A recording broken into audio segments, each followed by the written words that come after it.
कहानी हम सुनने जा रहे हैं नादान दोस्त, जिसे लिखा है प्रेमचंद ने। तो आइए सुनते हैं। केशव के घर कार्निस के ऊपर एक चिड़िया ने अंडे दिए थे। केशव और उसकी बहन श्यामा दोनों बड़े ध्यान से चिड़िया को वहां आते जाते देखा करते। सवेरे दोनों आंखें मलते मलते कार्निस के सामने पहुंच जाते और चीड़ा और चिड़िया दोनों को वहां बैठा पाते। उनको देखने में दोनों बच्चों को ना मालूम क्या मजा मिलता। दूध और जलेबी की सुध भी ना रहती थी। दोनों के दिल में तरह तरह के सवाल उठते। अंडे कितने बड़े होंगे, किस रंग के होंगे, कितने होंगे, क्या खाते होंगे, उनमें से बच्चे किस तरह निकल आएंगे, बच्चों के पर कैसे निकलेंगे, घोंसला कैसा है। लेकिन इन बातों का जवाब देने वाला कोई नहीं था। न अम्मा को घर के काम धंधों से फुर्सत थी और न बाबूजी को पढ़ने लिखने से। दोनों बच्चे आपस में सवाल जवाब करके अपने दिल को तसल्ली दे दिया करते थे। श्यामा कहती, क्यों भैया, बच्चे निकलकर फिर से उड़ जाएंगे? केशव विद्वानों जैसे गर्व से कहता, नहीं री पगली, पहले पर निकलेंगे, बगैर परों के बेचारे कैसे उड़ेंगे? श्यामा, बच्चों को क्या खिलाएगी बेचारी? केशव इस पेचीदी सवाल का जवाब कुछ न दे सकता था। इस तरह 3-4 दिन गुजर गए। दोनों बच्चों की जिज्ञासा दिन पर दिन बढ़ती जा रही थी। अंडों को देखने के लिए वे अधीर हो उठे थे। उन्होंने अनुमान लगाया कि अब जरूर बच्चे निकल आए होंगे। बच्चों को चारे का सवाल अब उनके सामने आ खड़ा हुआ। चिड़िया बेचारी इतना दाना कहाँ पाएगी कि सारे बच्चों का पेट भरे? गरीब बच्चे भूख के मारे चू चू करके मर जाएंगे। इस मुसीबत का अंदाजा करके दोनों घबरा उठे। दोनों ने फैसला किया कि कार्निस पर थोड़ा सा दाना रख दिया जाए। श्यामा खुश होकर बोली, तब तो चिड़िया को दाने के लिए कहीं उड़कर ना जाना पड़ेगा ना? केशव, नहीं, तब क्यों जाएंगी? श्यामा, क्यों भैया, बच्चों को धूप न लगती होगी? केशव का ध्यान इस तकलीफ की तरफ ना गया था। बोला, जरूर तकलीफ तो हो रही होगी, बेचारे प्यास के मारे तड़पते होंगे, ऊपर छाया भी तो नहीं है। आखिर यह फैसला हुआ कि घोंसले के ऊपर कपड़े की छत बना देनी चाहिए। पानी की प्याली और थोड़ी सी चावल रख देने का प्रस्ताव भी स्वीकृत हुआ। दोनों बच्चे बड़े चाव से काम करने लगे। श्यामा माँ की आंख बचाकर मटके से चावल निकाल लाई। केशव ने पत्थर की प्याली को तेल चुपके से जमीन पर गिरा दिया और उसे खूब साफ करके उसमें पानी भरा। अब चांदनी के लिए कपड़ा कहाँ से लाए? फिर ऊपर बगैर झड़ियों के कपड़े ठहरेगा कैसे? और झड़ियां खड़ी होंगी कैसे? केशव बड़ी देर तक इस उधेड़-बुन में रहा। आखिरकार यह मुश्किल भी हल कर दी। श्यामा से कहा, जाकर कूड़ा फेंकने वाली टोकरी लाओ, अम्मा जी को मत दिखाना। श्यामा, वह तो बीच में से फटी हुई है, उसमें से धूप ना जाएगी। केशव ने झुंझला कर कहा, तो टोकरी तो ला, मैं उसका सुराख बंद करके कोई हिकमत निकालूंगा। श्यामा दौड़कर टोकरी उठा लाई। केशव ने उसके सुराख में थोड़ा सा कागज ठूस दिया और तब टोकरी को एक टहनी में टिकाकर बोला, देख, ऐसे ही घोंसले पर उसकी आड़ कर दूंगा, तब कैसे धूप लग जाएगी? श्यामा ने दिल में सोचा, भैया कितने चालाक हैं। गर्मी के दिन थे। बाबूजी दफ्तर गए हुए थे। अम्मा दोनों बच्चों को कमरे में सुलाकर खुद सो गई। लेकिन बच्चों की आंखों में आज नींद कहाँ? अम्मा जी को बहलाने के लिए दोनों ने दम रोके, आंखें बंद किए, मौके का इंतजार कर रहे थे जो ही मालूम हुआ कि अम्मा जी अच्छी तरह से सो गई, दोनों चुपके से उठे और बहुत धीरे से दरवाजे की सिटकनी खोलकर बाहर निकल आए। अंडे की हिफाजत की तैयारियां होने लगी। केशव कमरे से एक स्टूल लाया, लेकिन जब उससे काम न चला तो नहाने के लिए चौकी लाकर स्टूल के नीचे रखी और डरते डरते स्टूल पर चढ़ा। श्यामा ने दोनों हाथों से स्टूल को पकड़े हुए थी। स्टूल चारों टांगे बराबर न होने के कारण जिस तरह ज्यादा दबाव पड़ता, जरा सा हिल जाता था। उस वक्त केशव को कितनी तकलीफ उठानी पड़ती थी, यह उसी का दिल जानता था। दोनों हाथों से कार्निस पकड़ लेता और श्यामा को दबी आवाज से डांटता, अच्छी तरह से पकड़, वरना उतर कर बहुत मारूंगा।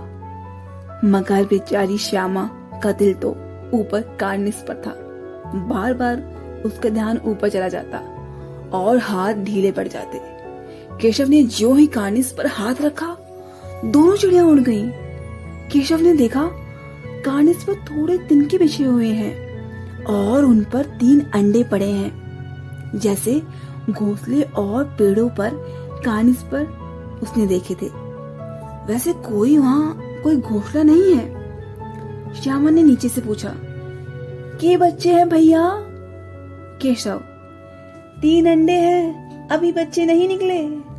श्यामा, जरा हमें भी दो भैया, कितने बड़े हैं? केशव, दिखा दूंगा, पहले जरा चितड़े तो ले आ, नीचे बिछा दूं, बेचारे अंडे तिनकों पर पड़े हैं। श्यामा दौड़कर अपनी पुरानी धोती फाड़कर एक टुकड़ा ले आई।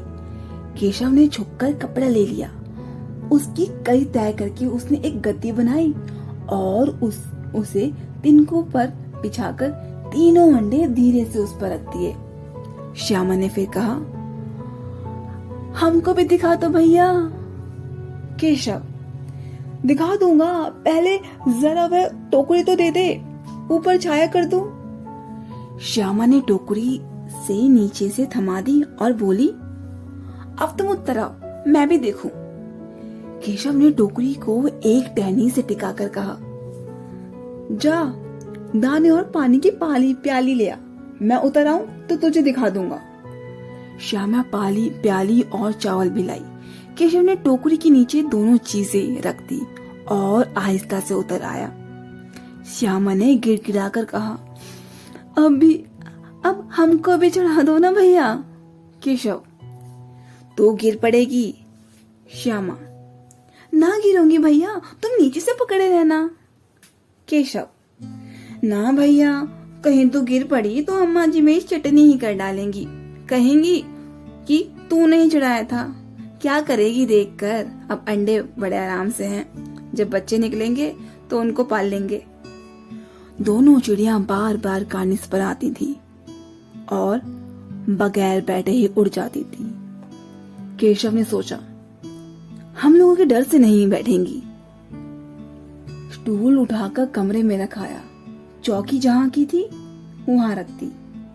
श्यामा की आंखों में आंसू भरकर उसने कहा, श्यामा ने आंखों में आंसू भरकर कहा, तुमने मुझे नहीं दिखाया, मैं अम्मा जी से कह दूंगी। केशव, अम्मा जी से कहेगी तो बहुत मारूंगा, कह देता हूँ। श्यामा, तो तुमने मुझे दिखाया क्यों नहीं? केशव, और गिर पड़ती तो 4 सर ना हो जाते? श्यामा, हो जाते तो हो जाते, देख लेना, मैं कह दूंगी। इतने में कोठरी का दरवाजा खुला और माँ ने धूप से आंखों को बचाते हुए कहा, तुम दोनों बाहर कब निकल आए? मैंने कहा ना था कि दोपहर में ना निकलना। किसने किवाड़ खोले? किवाड़ केशव ने खोला था, लेकिन श्यामा ने माँ से ये बात नहीं कही। उसे डर लगा कि भैया पीटे जाएंगे। केशव का दिल कांप रहा था कि कहीं श्यामा कह ना दे। अंडे ना दिखाए थे ना, इसलिए अब उसको श्यामा पर विश्वास ना था। श्यामा सिर्फ मोहब्बत के मारे चुप थी, या इस कसूर में हिस्सेदार होने की वजह से। इसका फैसला नहीं किया जा सकता, शायद दोनों ही बातें थी। माँ ने दोनों को डांट डपट कर फिर कमरे में बंद कर दिया और आप धीरे धीरे उन्हें पंखा चलने लगी। अभी सिर्फ 2 ही बजे थे। बाहर तेज लू चल रही थी। अब दोनों बच्चों को नींद आ गई थी। 4 बजे यकायक श्यामा की नींद खुली। किवाड़ खुले हुए थे। वह दौड़ी हुई कानिस के पास आई और ऊपर की तरफ ताकने लगी। टोकरी का पता ना था। संयोग से उसकी नजर नीचे गई और वह उल्टे पांव दौड़ती हुई कमरे में जाकर जोर जोर से बोली, भैया अंडे तो नीचे पड़े हैं, बच्चे उड़ गए।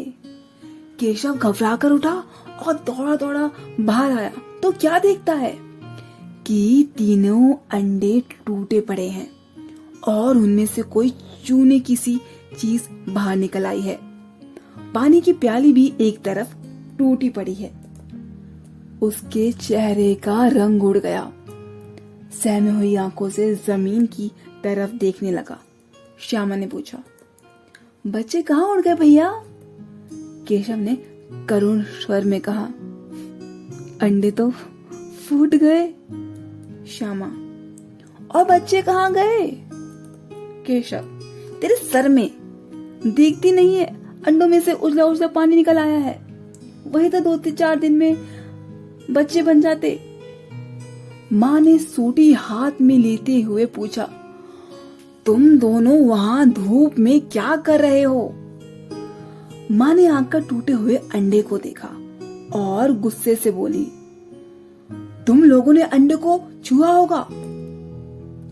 अब तो श्यामा को भैया पर जरा भी तरस न आया। उसी ने शायद अंडे को उस तरह रख दिया था कि वह नीचे गिर पड़े, इसलिए उसकी सजा मिलनी चाहिए। बोली, इन्होंने ही अंडों को छेड़ा था अम्मा जी। माँ ने केशव से पूछा, क्यों रे? केशव भीगी बिल्ली बना रहा। माँ, तू वहां पहुंचा कैसे? श्यामा, चौकी पर स्टूल रखकर चढ़े अम्मा जी। केशव, तू स्टूल थामे नहीं खड़ी थी? श्यामा, तुमने तो कहा था। माँ, तू इतना बड़ा हुआ है, तुझे अभी इतना भी नहीं मालूम कि चूने से चिड़ियों के अंडे गंदे हो जाते हैं। चिड़िया फिर उन्हें नहीं सेती। श्यामा ने डरते डरते पूछा, तो क्या चिड़िया ने अंडे गिरा दिए अम्मा जी? माँ, और क्या करती? केशव के सर पर इसका पाप पड़ेगा। हाय हाय, 3 जाने ले ली दुष्ट ने। केशव रोनी सूद बनाकर बोला, मैंने तो सिर्फ अंडे को गद्दी पर रख दिया था अम्मा जी। माँ को हंसी आ गई, मगर केशव को कई दिनों तक अपनी गलती पर अफसोस होता रहा। अंडों की हिफाजत करने के जुग में उसने उसका सत्यानाश कर डाला। इसे याद कर वह कभी कभी रो पड़ता था। दोनों चिड़िया वहां से उड़ गई।